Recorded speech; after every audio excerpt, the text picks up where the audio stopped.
ഈ അടുത്ത ദിവസങ്ങളിൽ CPM-ലേക്ക് ജോയിൻ ചെയ്യാൻ തീരുമാനിച്ച ഒരാളാണ് നമുക്കെല്ലാം അറിയുന്ന മുൻ മന്ത്രിയായിട്ടുള്ള CPM സഹയാത്രികനായിരുന്ന KT ജലീൽ എന്ന് പറയുന്നത്. അദ്ദേഹം ഡോക്ടർ KT ജലീലാണ്.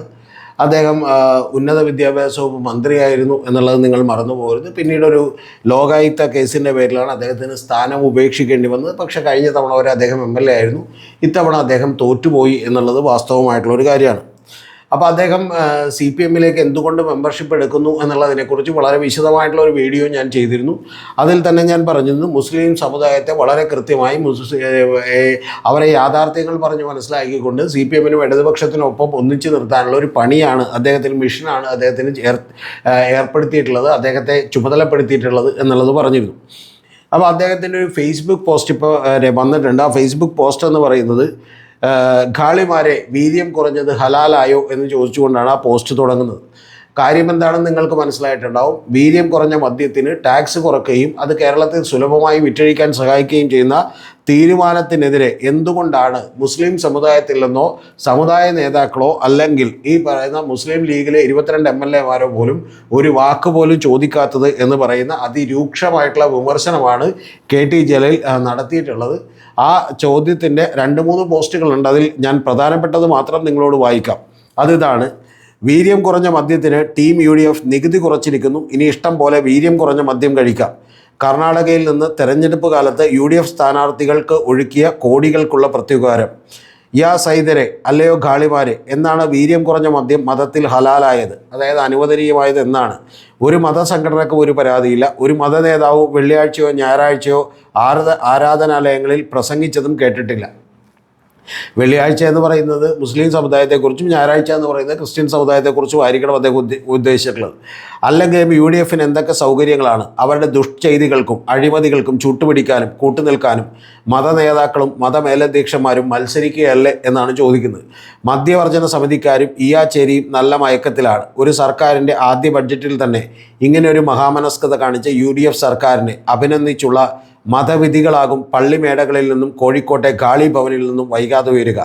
ലീഗിൻ്റെ ചുണക്കുട്ടികളെവിടെ? 22 എണ്ണം ഉണ്ടായിട്ട് നോ പറയാൻ ഉപ്പി സാഹിബിന് കേരള നിയമസഭയിൽ ഒരു പിന്മരക്കാരൻ പോലും ഉണ്ടായില്ലല്ലോ, കഷ്ടം. മുസ്ലിം ലീഗിൻ്റെ ചരിത്രത്തിൽ തങ്കലിപികളാൽ എഴുതപ്പെടും ഈ മൗനം. PM ശ്രീ റെഡി, വില കുറച്ച് വീര്യം കുറഞ്ഞ മദ്യവും റെഡി. ഇതിൽ പരം എന്ത് വേണം സമുദായത്തിനും നാടിനും അഭിമാനിക്കാൻ? ന്യൂനപക്ഷമേ ആഹ്ലാദിപ്പിൻ. അതിരൂക്ഷമായിട്ടുള്ള വിമർശനമാണ് യഥാർത്ഥത്തിൽ ഈ പറയുന്ന നമ്മുടെ KT ജലീൽ ഉന്നയിച്ചിട്ടുള്ളത്. കാര്യങ്ങൾ വളരെ വ്യക്തമാണ്. അദ്ദേഹത്തിൻ്റെ ചോദ്യമെന്ന് പറയുന്നത് മുസ്ലിം ലീഗിനെതിരെയാണ്. മലബാറിലെ മുസ്ലിം ലീഗിനെ ഇത്തരം ചോദ്യങ്ങൾ വലിയ തോതിൽ അലോസരപ്പെടുത്തും. അല്ലെങ്കിൽ തന്നെ ശ്രീ നടപ്പാക്കുന്നതുമായി ബന്ധപ്പെട്ടുള്ള ചോദ്യങ്ങളിൽ വലിയ കനത്ത സമ്മർദ്ദം നേരിടുകയാണ് യഥാർത്ഥത്തിൽ മുസ്ലിം ലീഗ്.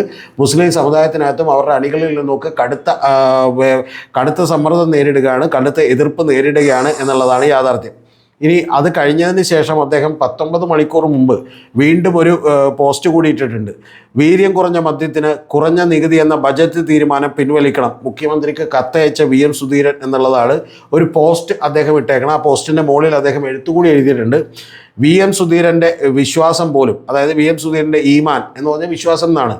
VM സുധീരൻ്റെ വിശ്വാസം പോലും മുസ്ലിം ലീഗ് നേതാക്കൾക്കും ടീം UDF-നെ പിന്തുണച്ച സമുദായ നേതാക്കൾക്കും ഇല്ലാതെ പോയല്ലോ. വീര്യം കുറഞ്ഞ മദ്യം വില കുറച്ച് നൽകി കൂടുതൽ ചെറുപ്പക്കാരെ കുടിയന്മാരാക്കാൻ നോക്കുന്ന UDF നിലപാടിനെ തള്ളിപ്പറയാത്ത മത നേതാക്കൾക്ക് എന്തുപറ്റി? അവരുടെ നാക്കിറങ്ങിപ്പോയോ എന്നാണ് ചോദിക്കുന്നത്. LDF ഭരണത്തിൽ എന്തു കാര്യവും മുസ്ലിം വിരുദ്ധതയുടെ കണ്ണട വെച്ച് പ്രസംഗപീഠങ്ങളിൽ ഉറഞ്ഞു തുള്ളിയിരുന്നവർ ഏത് മാളത്തിൽ പോയാണ് ഒളിച്ചിരിക്കുന്നത് എന്ന് പറയുന്ന അതിനിശ്ചിതമായിട്ടുള്ള വിമർശനമാണ് യഥാർത്ഥത്തിൽ ഉന്നയിച്ചിട്ടുള്ളത്.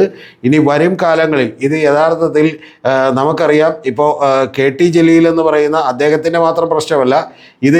KT ജലീലാണെങ്കിലും അല്ലെങ്കിലും മുസ്ലിം സമുദായത്തിനകത്ത് നിന്നും ന്യൂനപക്ഷങ്ങളുടെ അടുത്തു നിന്നുമൊക്കെ വലിയ എതിർപ്പ് നേരിട്ടുകൊണ്ടിരിക്കുകയാണ്.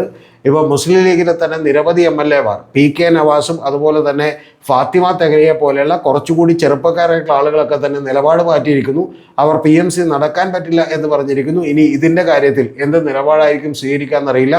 ഏറ്റവും പ്രധാനപ്പെട്ട കാര്യം KCBC-യും സഭകളുമൊക്കെ തന്നെ ഈ മദ്യത്തിൻ്റെ കാര്യത്തിൽ അത് സുലഭമാക്കാനുള്ള കാര്യത്തിലുമൊക്കെ തന്നെ ഇടഞ്ഞിരിക്കുന്നു എന്നുള്ളതാണ്. ആ സമയത്ത് KT ജലീൽ വളരെ കൃത്യമായിട്ടുള്ള ചില ഇടപെടലുകൾ നടത്തിക്കൊണ്ട് ചാട്ടുളി പോലെയുള്ള ഏതൊരു വിശ്വാസിയുടെയും ഹൃദയത്തിൽ കൊളുത്തി വലിക്കുന്ന പോലെയുള്ള ചോദ്യങ്ങൾ കൂടി മുസ്ലിം ലീഗിനെതിരെ രാഷ്ട്രീയമായി എറിഞ്ഞിരിക്കുന്നു. ആ ചോദ്യങ്ങളുടെ ചാട്ടവാറടികളിൽ പുളഞ്ഞുകൊണ്ടിരിക്കുകയാണ് മുസ്ലിം ലീഗ് എന്നുള്ളതാണ് യാഥാർത്ഥ്യം. യഥാർത്ഥത്തിൽ ഇനി എന്ത് ചെയ്യുമെന്നുള്ളതാണ് ഏറ്റവും കുറഞ്ഞ പക്ഷം സുധീരൻ്റെ ഒരു നിലപാടിനെങ്കിലും നമ്മൾ പിന്തുണ കൊടുക്കേണ്ടേ എന്നുള്ളതാണ് അവരുടെ ചോദ്യം.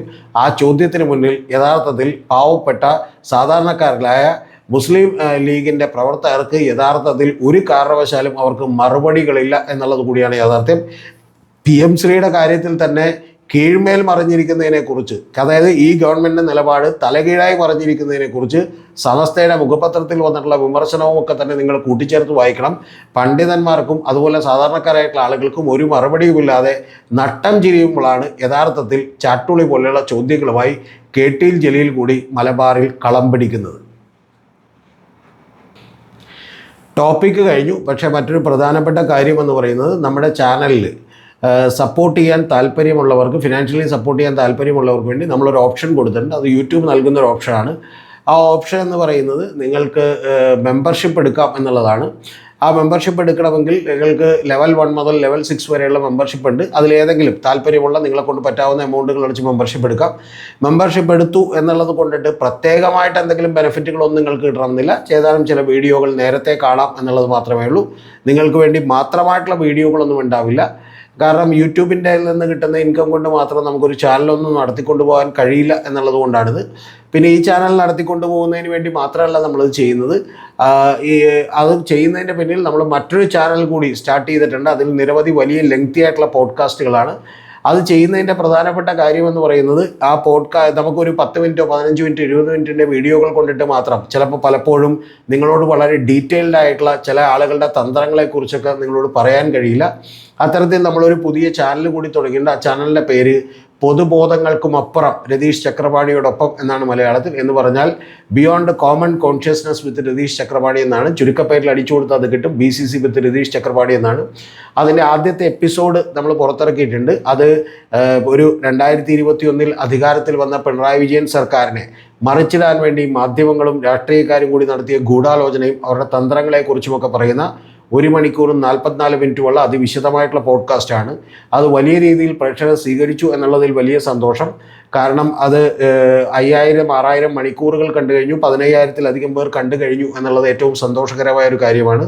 പക്ഷേ അത്തരത്തിലുള്ള നിരവധി പോഡ്കാസ്റ്റുകൾ ചെയ്യണമെങ്കിൽ വലിയ പണച്ചെലവുള്ളൊരു കാര്യമാണ്. അതുകൊണ്ട് തന്നെയാണ് നിങ്ങളുടെയൊക്കെ സപ്പോർട്ട് നമ്മൾ തേടുന്നത്. ആ ഒരു ചെറിയ എളിയ പരിശ്രമമാണ് ഇവിടെയുള്ള മാധ്യമങ്ങൾ മറച്ചു വെക്കുന്ന സത്യങ്ങൾ നിങ്ങളോട് വിളിച്ചു പറയാനുള്ള. അപ്പോൾ അതിൽ സപ്പോർട്ട് ചെയ്യാൻ ഒന്നുകിൽ നിങ്ങൾക്ക് ഈ ചാനലിൽ മെമ്പർഷിപ്പ് എടുക്കാം. അതല്ലെന്നുണ്ടെങ്കിൽ നമ്മൾ നേരിട്ട് സപ്പോർട്ട് ചെയ്യാൻ കഴിയുന്നവർക്ക് നമ്മുടെ ഗൂഗിൾ പേ നമ്പറും അക്കൗണ്ട് നമ്പറൊക്കെ കൂടി താഴെ കൊടുത്തിട്ടുണ്ട് എന്നുള്ളത് പറഞ്ഞോട്ടെ. താല്പര്യമുള്ളവർക്കും ചെയ്യാൻ കഴിയുന്നവർക്കും ചെയ്താൽ മതി. അല്ലാത്തവർ തീർച്ചയായിട്ടും നമ്മുടെ വീഡിയോകൾ കണ്ടുകൊണ്ടും അതിൻ്റെ താഴെ കമൻറ്റുകളൊക്കെ തന്നെ രേഖപ്പെടുത്തിക്കൊണ്ടും നിങ്ങൾ നമ്മളെ സപ്പോർട്ട് ചെയ്യുക എന്നുള്ളത് മാത്രമാണ് എനിക്ക് നിങ്ങളോട് പറയാനുള്ളത്.